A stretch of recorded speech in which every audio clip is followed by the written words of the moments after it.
AITA for blocking and silently moving on from my cheating fiancé. I, 31F, dated my ex-fiancé Jose, 33M, for 5 years, and we had been engaged for about 6 real months. We had a really good relationship. I thought he and I were going to end up being together for the rest of our lives and build a family. To make a long story short, I found out he had been cheating on me with a coworker for about 9 months. Yes, before the engagement. At first, I was beyond mad, and my first impulse was to find ways to literally ruin his and her life.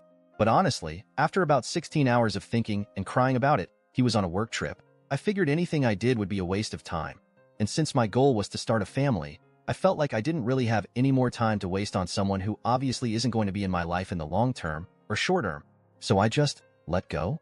I packed all my things, asked my dad to help me move them back into the family home so I could get situated, and literally just started moving forward with my life. I just let him have anything that was ours. Something about those items seemed foreign to me now, and I didn't really want to associate with it. I left the ring at the house. By about halfway through the second day, while I was moving my stuff, he started to really push the envelope on getting me on the phone, but I just continued to dodge.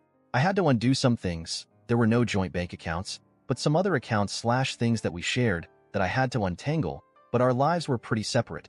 By the third day, still without saying anything to him, I blocked him and asked my parents not to discuss anything with him. They, of course, knew what had happened.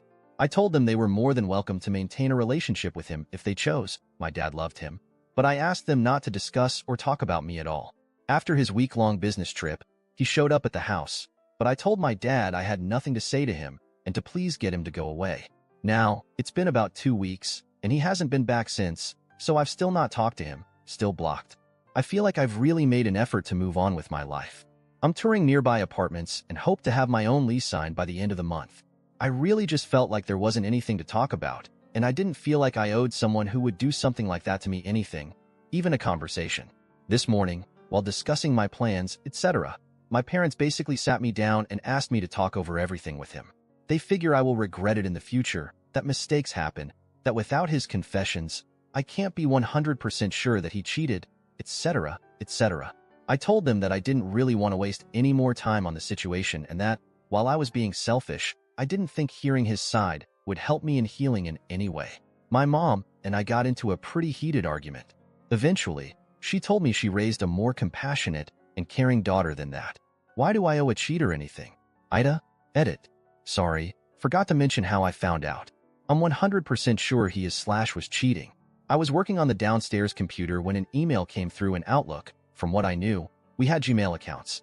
I clicked the tab and saw tons of recent emails of orders for a bunch of products, things like Lubrisil, KY, etc. I knew we weren't using anything like that, so instantly got suspicious. I started to look around the email a bit and didn't really find much. However, I wasn't reading anything sent from his company's work address, but eventually clicked into several emails. And yeah, the emails were pretty sexual and had times of them meeting up, going out, being intimate, etc. for the last 9 months.